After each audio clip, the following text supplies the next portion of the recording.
کیا لے کر آئے ہیں آپ سیاست کی؟ خبر یہ ہے شاہدار صاحب ٹھیک کہہ رہے ہیں، ان کی بات بنیادی طور پہ بالکل درست ہے 100%، لیکن وہ ایک خان صاحب میں بعض اوقات ایک بچگانہ ضد غالب آ جاتی ہے.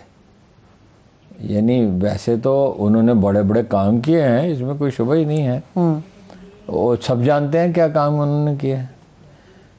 پنڈی میں ایک صاحب رہتے ہیں، ان کے اور ان کے درمیان ایک مسئلہ پھنسا ہوا ہے. اب میں اس کی تفصیل نہیں بیان کر سکتا. میں نہیں پوچھوں گی، پہلے آپ کہہ دیتے نہیں میں بتاؤں گا ہی نہیں. میں پوچھوں گی. اچھا آپ پوچھ لیں. نہیں میں پوچھ ہی نہیں رہی. میں بتاؤں گا ہی نہیں، ٹھیک ہے. وہ کوئی ایسی مسئلہ نہیں ہے جو حل نہ ہو سکے. اچھا ٹھیک ہے نا. تو وہ اس کی وجہ سے چیزیں جو ہیں وہ خراب ہو رہی ہیں، لیکن یہ حل ہو جائے گا مسئلہ. ٹھیک ہے. تو اپوزیشن کا جو مسئلہ ہے وہ کیسے حل ہوگا ہارون صاحب؟ نہیں اپوزیشن کا مسئلہ تو یہ ہے نا، میں بھی چاہتا ہوں اگر میری بات گستاخی لگے یا بہت سخت لگے، کیونکہ میری تو ریپوٹیشن ویسے ہی پہلے بہت خراب ہے، کہ زرداری صاحب چاہتے ہیں انہیں بھی لوٹ مار کی آزادی ہو، نواز شریف صاحب بھی چاہتے ہیں انہیں لوٹ مار کی آزادی ہو. کرپشن اب بھی کم نہیں ہوئی. اب فرق یہ ہے کہ بیوروکریسی کرپشن کر رہی ہے کہ عمران خان کے وہ ساتھی کرپشن کر رہے ہیں جنہیں وہ کنٹرول نہیں کر سکتے، جس بھی وجہ سے نہیں کر سکتے. اچھا چلیے، مریم صاحبہ کہہ رہی لندن بھاگنے نہیں دوں گی عمران خان صاحب. نہیں عمران خان لندن جا ہی نہیں رہا، بھاگنے کا کیا سوال ہے. ان کا مطلب یہی ہے کہ نہیں، اس کا مزاج نہیں ہے. یعنی عمران خان میں بہت سی خامیاں ہیں، بہت سی جس کو کہتے ہیں نا کہ یعنی کیا اس کے لیے کوئی پراپر لفظ مجھے نہیں مل رہا، کہ ڈرا بیکس ہیں، اس میں کمیاں ہیں، اس کے انداز فکر میں ہیں، لیکن وہ بھاگے گا نہیں. بھاگنے کا تو مسئلہ ہی نہیں ہے. یہ جو ہے نا، میں آپ کو بارہا میں نے ایکسپلین کیا کہ ایک نفسیاتی جنگ ہے جس میں یہ ثابت کیا جائے کہ ہم تو بڑے جینون ہیں. یعنی مریم نواز جینون ہے.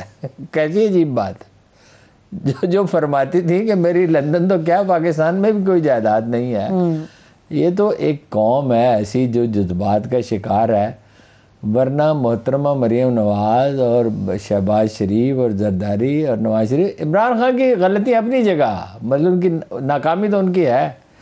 یہ تو وہ لوگ ہیں کہ اگر کسی دوسرے ملک میں ہوتے تو سیاست سے ان کو الگ کر دیا جاتا. صحیح. ہارون صاحب، اسے کامیابی کے طور پر دیکھا جا رہا ہے کہ بل گیٹس کو وزیر اعظم عمران خان صاحب نے دعوت دی تھی اور وہ پاکستان کے ایک روزہ دورے پر آئے، حکومت کے بڑے ایسے کامیابی تو ہے. دیکھیے نا، ایک ایسا آدمی جس کی آمدن ایک ملک کے برابر ہے اور جس میں دنیا میں ایک انقلاب برپا کیا ہے اس نے، اور ایک دوسرے وہ جو صاحب تھے، نام میرے ذہن سے اتر گیا، جو پچھلے برس فوت ہو گئے، دنیا میں ایک انقلاب برپا کیا ہے.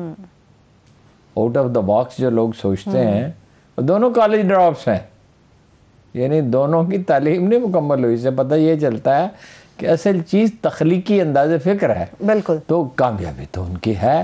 وہ آئے اور آپ ان کی باڈی لینگویج دیکھیں کہ وہ کس توجہ سے خان صاحب کی بات سن رہے ہیں. خان صاحب تو آپ کو پتہ ہے نا، ویسے بھی والد صاحب کی طرح گفتگو کرتے ہیں نا. جو بھی آدمی ہو تو اس کے چچا جان بن جاتے ہیں نا. بالکل. آپ یہ جو بتا رہے ہیں کہ کس طرح سے بات چیت ہو رہی ہے، اس کے اوپر بھی بڑی تنقید اپوزیشن نے کی ہے. وہ کہتی ہیں کہ غیر ملکی مہمان کو اپنے سامنے اس طرح سے بٹھانا یہ تکبر کی علامت ہے. کہ عمران خان صاحب نے کیسے ٹویٹ کیا ہمارے غیر ملکی مہمان کو؟ نہیں، اس میں تکبر کی بات نہیں ہے، فطری انداز فکر ہے. ہم تو ان کے بے تکلف دوست ہیں، تو ہمارے ساتھ بھی بعض اوقات کرتے تھے.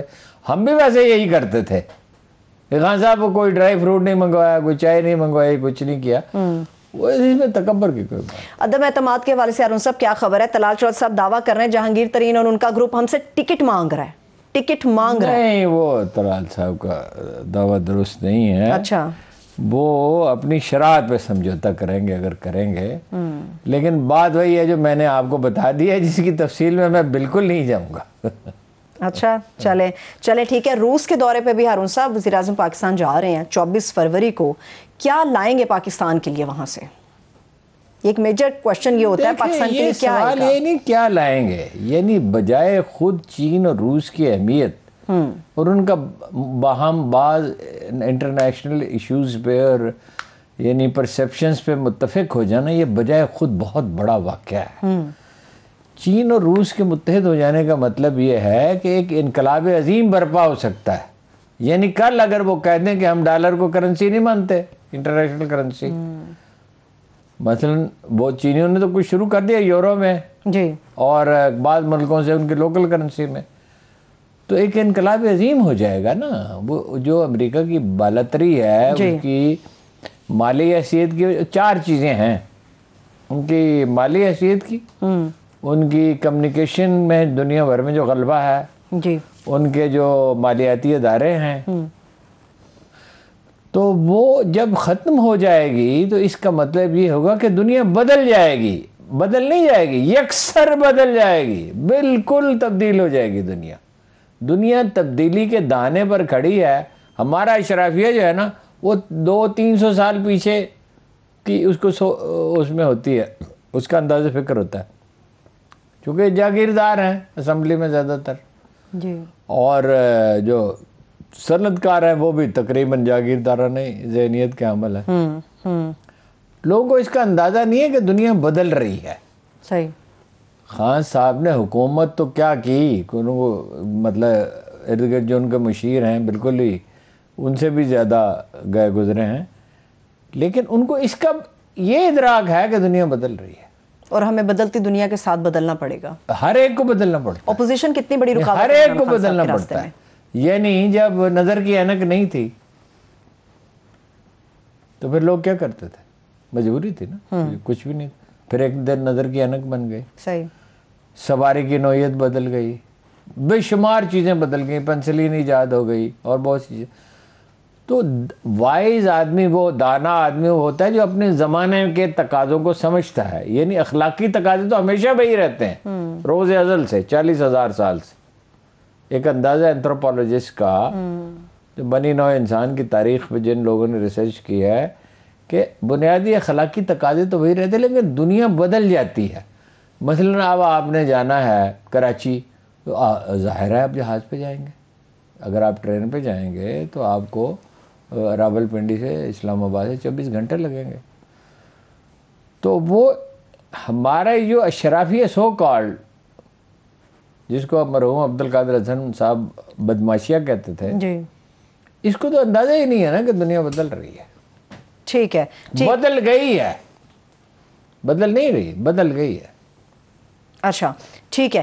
لیکن ہارون صاحب یہ سوال شاید اس سے تھوڑا ریلیونٹ آپ کو محسوس ہو، مگر یہی ایک پوائنٹ پاکستان کے اوپر دیگر عرب ممالک اٹھاتے ہیں اسرائیل کو لے کر کہ دنیا بدل رہی ہے، پاکستان کو بھی خود کو بدلنا ہوگا.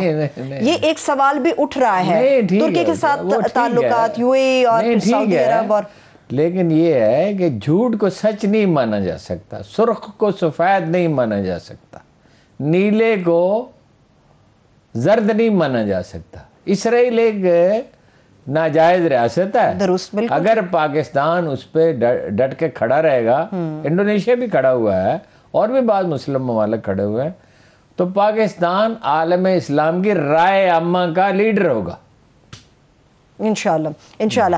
لیکن ہارون صاحب پیوٹن کے دورے کے حوالے سے بھی کہا جا رہا ہے پہلے عمران خان صاحب جائیں گے، پھر وہاں سے وہ پیوٹن کو دعوت دیں گے، وہ پاکستان آئیں گے.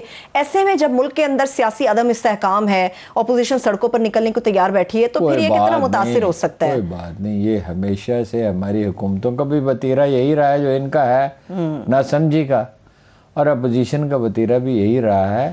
لیکن پاکستان بہت اہم ہے. پاکستان کے بغیر سینٹرل ایشیا میں داخل ہی نہیں ہوا جا سکتا. پاکستان اور افغانستان کے بغیر سینٹرل ایشیا میں داخل ہی نہیں ہوا جا سکتا. اور افغانستان سے اگر کوئی بات کر سکتا ہے تھوڑی بہت، اول تو وہ بہت ریجڈ لوگ ہیں، ضدی لوگ ہیں، تو پاکستان نہیں کر سکتا ہے. وہ پاکستان کی اہمیت نہیں کم ہو سکتی.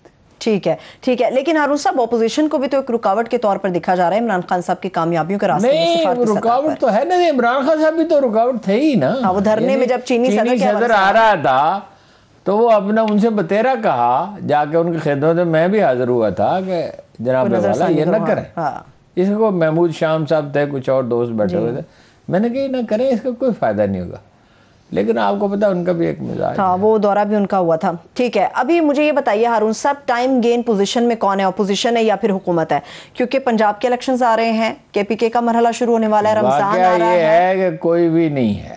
یعنی دونوں کی جو پالیسیاں اور اپروچ ہے، جو انداز فکر ہے، وہ حالات کے اور دانائی کے تقاضوں کے مطابق نہیں ہے. تو میں تو آپ سے کل بھی عرض کیا تھا کہ مجھے تو یہ کہیں نظر ہی نہیں آتا. یعنی جب آپ دانائی سے فیصلہ نہیں کریں گے, جب آپ کو مطلب ایک باورچی سے آپ کہتے ہیں کہ کھانا پکاتے ہیں, اب وہ اس میں جتنے تقاضے ہیں, پیاز براؤن کرنا ہے, پھر اس میں یہ کرنا ہے, پھر ادرک ڈالنا, پھر ان ساری چیزوں سے ناراض کر رہا ہے, تو نتیجہ کیا نکلے گا؟ وہ برطرف ہوگا. اور کیا ہوگا؟ اس کے گھر والے کہیں گے بھائی صاحب آپ جائیں, آپ کو تو کھانا پکانا آتا ہی نہیں. یہ حالات کے تقاضوں کو نہ عمران خان صاحب سمجھ رہے ہیں نہ اپوزیشن سمجھ رہی ہے. تو مجھے اس میں رتی برابر بھی شبہ نہیں ہے کہ نئی لیڈرشپ آئے گی. اب وہ 2 سال لگیں گے, 5 سال لگیں گے, 7 سال, میں نہیں کہہ سکتا, اس لیے کہ غیب کا علم تو اللہ پاک جانتے ہیں, بندے تو نہیں جانتے. بالکل. لیکن ارشاد صاحب سے بھی کچھ دیر پہلے یہی ڈیبیٹ ہو رہی تھی ہارون صاحب کہ اس حکومت کو اگر آپ چلتا کریں گے تو آپ کے پاس کیا ہے, سسٹم تو کوئی نہیں ہے, اس کا تو کوئی حاصل ہی نہیں. تو پھر ملک چلے گا کیسے؟ نہیں, ملک ایسے ہی چلتا رہے گا. پاکستان پہ اللہ تعالیٰ کی بڑی رحمت ہے, چلتا رہے گا. یعنی اگر آپ ان کو بھیج دیتے ہیں تو نہ مہنگائی کم ہوگی, نہ امن و امان بہتر ہوگا, نہ عدلیہ بہتر ہوگی, نہ ٹیکس کلیکشن بہتر ہوگی, کوئی چیز بہتر نہیں ہوگی اس سے.